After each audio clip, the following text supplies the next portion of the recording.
Hey everyone, Zion over here from Nintendo Life. So 2022 is finally coming to a close, and if it's 2023, that doesn't mean you have to stop watching this video. This video will be relevant forever, because today I'm here to tell you about my favorite games on the Nintendo Switch that I played in the year 2022. But of course, I'm not alone to discuss and talk about these games. I'm joined by the fantastic Mr. Felix. Whoa, it's me from yesterday's video. Wow! And we're also joined by the always awesome Alex Olney. Whoa! It's me from the video we recorded about 5 minutes prior. Oh no, I've ruined it! So today, like I said, I'm going to be spewing my 5 favorite Switch games that I played in the year 2022. We just discussed Felix's favorite Switch games, though, so if you enjoyed hearing me talk about all these, when you're done, why don't you go back and check out his video, then Alex's will be coming out soon. Or maybe it's out right now, depending on time. But enough about them, let's talk about my games. Yeah. This is very off-brand for me, and it feels weird, but I'm ready. So coincidentally, this was probably one of the first games that I put a lot of time into this year and saw it through to the end. But these games will be in no particular order. They're not best to worst. They're not when I played them. It's just, I threw them in a bag and dumped them on the floor, and now I have to talk about them.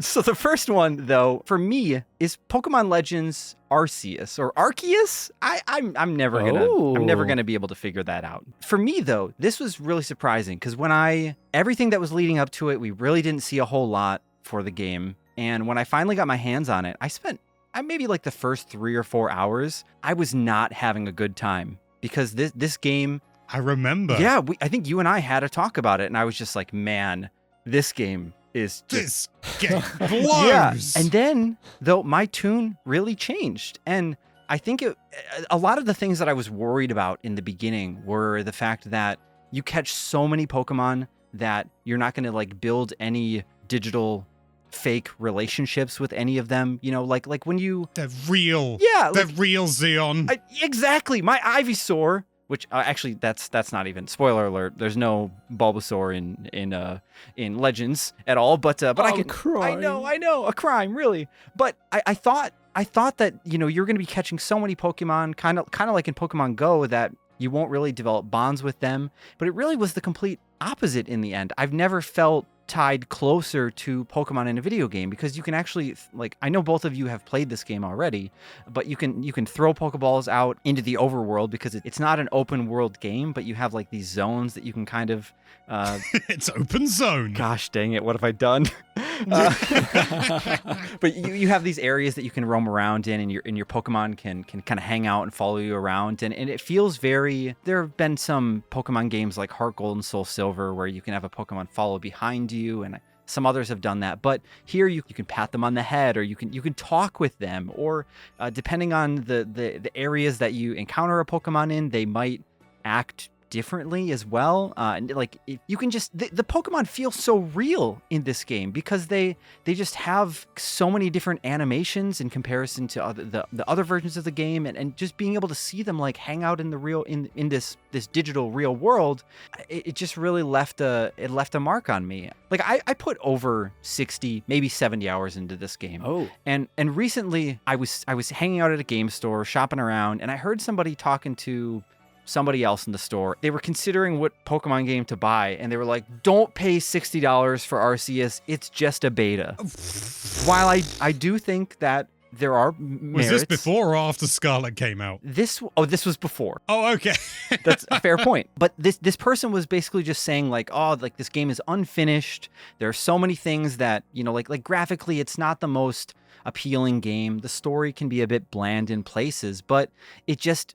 For once in the first time in forever, they finally really did something different, and it works. It's really cool. It's a bummer that Scarlet and Violet have kind of taken some inspiration from it and then gone back. But just the formula of this game is just it's just fun. Oh, I just like the game. Yeah. It's just, I love it, frankly. It's easily the most fun that I've had with Pokemon in a very, very long time, and I'm a very long time Pokemon fan, and I've, defended it at times when perhaps I shouldn't, and I was letting my nostalgia cloud my view. But this game, this game is it's something else. I mean, it has got some problems. It really, really does. But the like core gameplay loop of just going around, capturing Pokemon, having them attack you directly and stuff like that. Oh, it makes you feel part of the world. For the first time ever, you're not just an agent. I mean,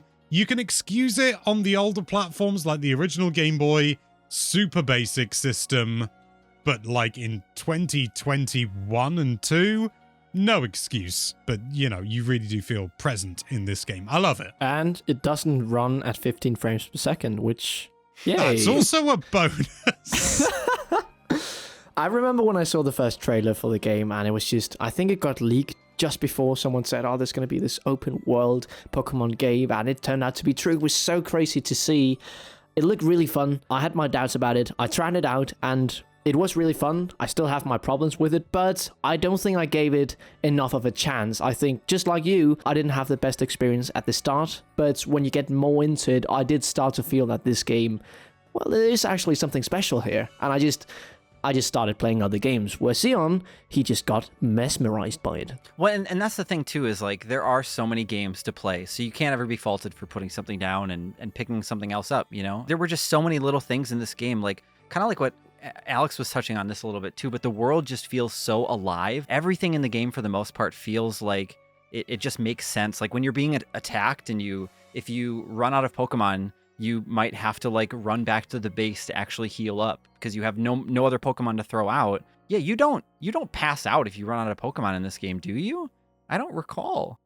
I don't know whether it's ever happened to me. I'm too good. But I feel like I've gotten to points where you feel afraid of the other Pokemon, don't you? And and that just doesn't really happen in other Pokemon games. And dude, the side quests too, like there's one with, I think it's Chime Echo, maybe is how you pronounce that Pokemon. I've always called it Chimeco. Okay, but there's this little side quest where like this lady is afraid of this Pokemon that's been hanging around her house, but it's just that Chime Echo I've already blanked what you said, Alex. I'm so sorry. Chimeco. Thank you. Slowly, like over the course of this side quest, like she eventually starts to open up and become friends with this Pokemon and actually finds value in it and realizes that it isn't this scary Pokemon, and it's such a sweet game when you really get down to like those side quests. And even a full year into, I played this in January.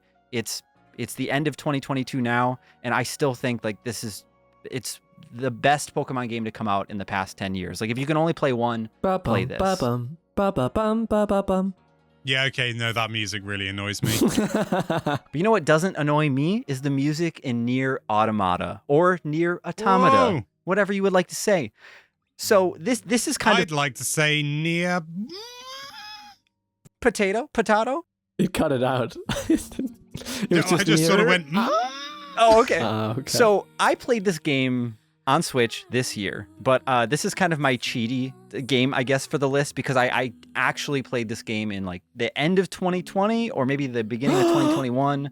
I don't know, somewhere around then. I know, right? Sorry. What? I know. We have other systems. What? I played this game on PlayStation 4, or PS4 Pro, rather, to be specific, and I had a fantastic time with it. It is one of those games that I want to tell you all about it, but my doctor did tell me officially that I am allergic to spoilers, so I try to stay away from them at all costs.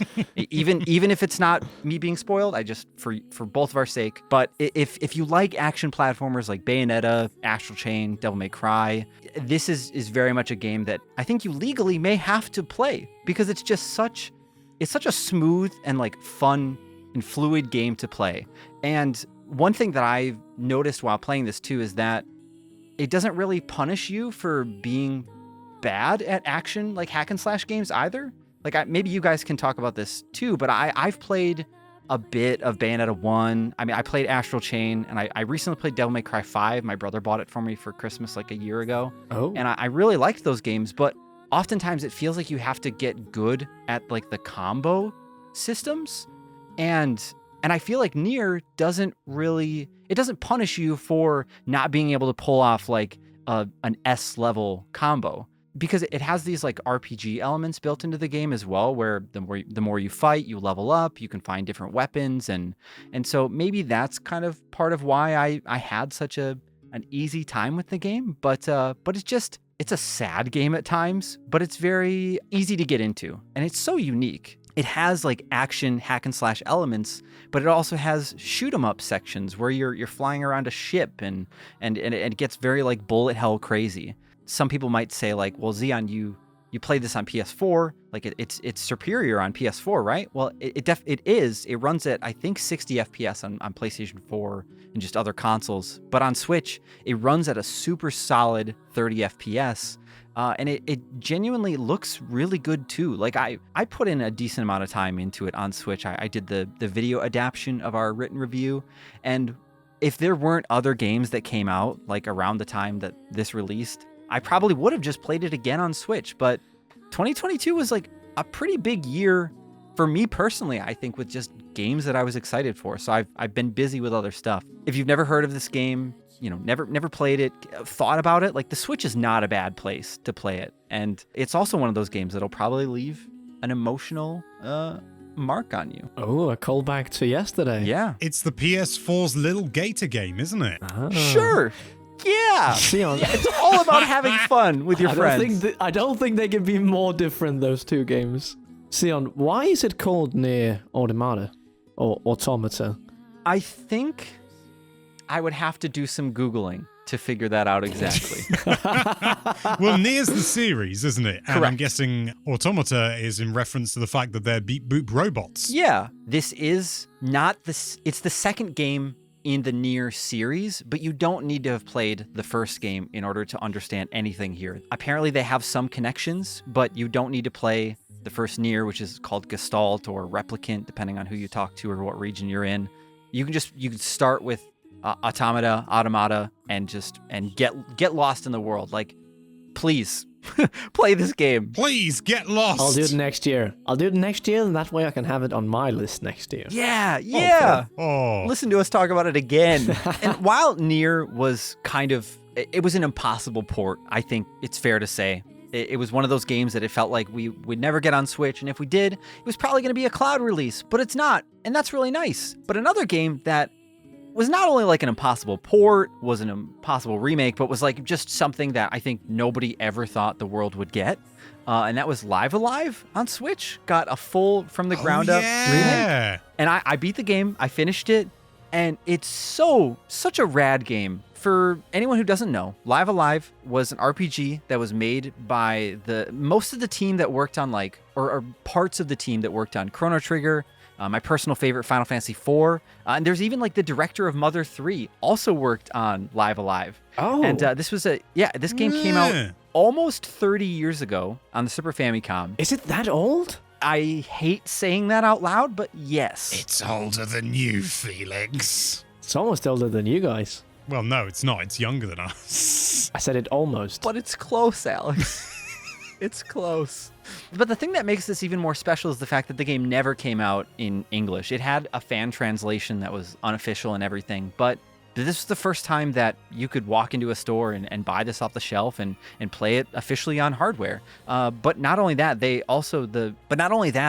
team that made Octopath Traveler and Triangle Strategy were also the team that made this remake, and they used the same engine, the HD 2D engine. Yeah, they're gorgeous. Yeah, it really is. And I've played a bit of Octopath, a bit of Triangle, but I think that this game does that art style the best. It just because the way the set pieces come together, and I think part of that also is because of the fact that this game tells a ton of different separate character stories, and you can kind of like, when you start the game, you can choose which one you want to go with. Mm-hmm. And it's not something where Octopath Traveler, where they all come together throughout certain points. They're all really like short stories, and they all play not like general like basic RPGs, but they all have turn-based RPG elements. So if you're the kind of person who loves RPGs, or maybe you don't have as much time for them as you did way back when you were a kid, like I remember the days of putting like 50 hours into an RPG and it being no problem, but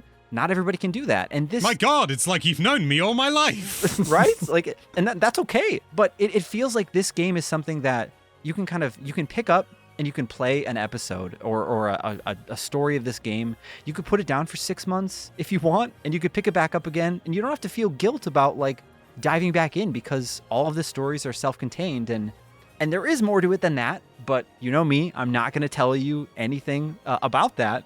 But it's such a cool game. I hope that we get more stuff like this, like Live Alive 2.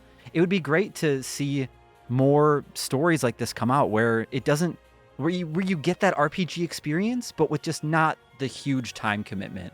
And I have a few gripes with this game, but all of the pros outweigh the cons. I just can't believe this game came out this year. It's just nuts. Weird timeline we live in. I tried out the demo, and the different stories, like you said, they had nothing to do with each other, but it was still really fun. They were really well put together, and the art style was gorgeous, and the music was also pretty nice.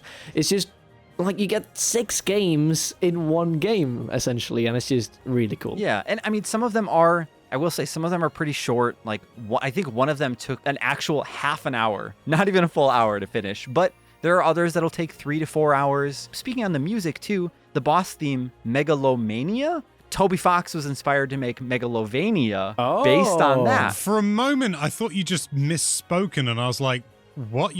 That's Undertale? Alex, look at you. You're right. Yes, Sans Undertale. Yeah. And it turns out I was doing a bit of research as well. Yoko Shimomura, she did most of the music for Live Alive, and she also composed Megalomania. But she also did 11 songs in Xenoblade Chronicles 1 as well, which I had no idea. Nice. She's like famous for Kingdom Hearts and Super Mario RPG. But yeah, I thought Felix would like to hear that. That this grand composer has been around for years, and she's just making bangers all the time. But you know what is also full of bangers is what? Sonic Frontiers. What is that game?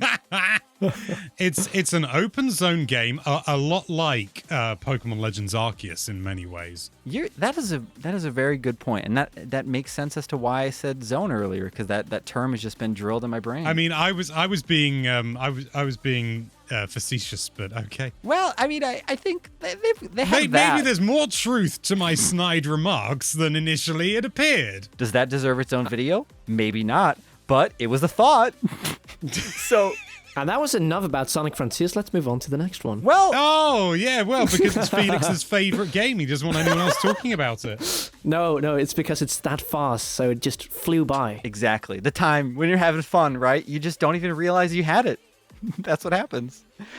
So Sonic Frontiers is full of problems. It's very janky. It has that trademark Sonic Team jank. I guess I don't know what else to describe it as than that. Imagine your trademark being jank. Should we say character? Character. I almost feel like that's being a little too kind to it, but sure, character is. Flavor? Aftertaste? Yeah. It's kind of like...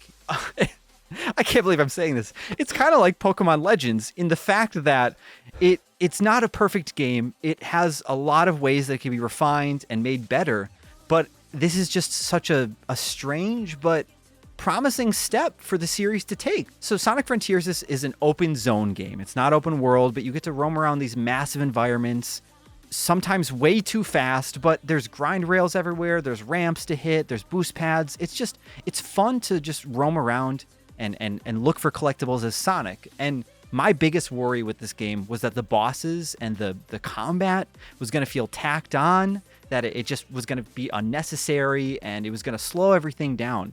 But the bosses, even though there's a lot of problems technically with them, they're some of my favorite elements of the game because they just go so hard on making them all unique, and they make these spectacles that you almost like you want to go back and play again, depending on the boss. And the music too, which I touched on earlier, there's like these like classic Sonic stages that have these really fun, like almost club beats, I guess, and stuff, which that does not sound fun. That sounds like a mess. It sounds awful when you describe it, but in reality, it's actually ballin'. Yeah, like that's the first and last time I'm ever gonna say that word. I just thought for a second, Alex saying ballin'? I already regret it. I'm glad you used it though, because I think that is a very fair way of describing the music. And then the boss battles are these incredibly like hardcore metalcore tracks that I'm still, like I said, spoilers, I'm not going to tell you who the vocalist is, but that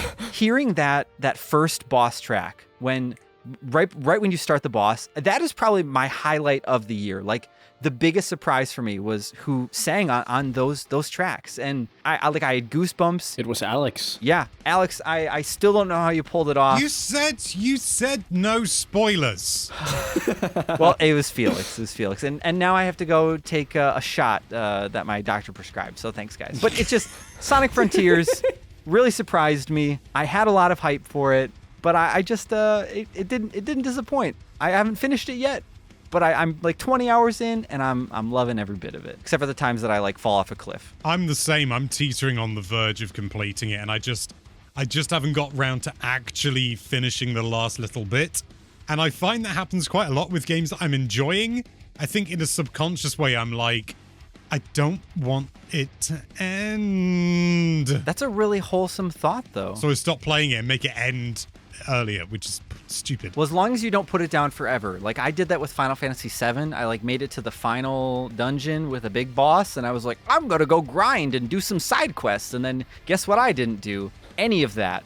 But I get what you mean. I think I'm at a similar place, I think, with Sonic, but I also just need to go.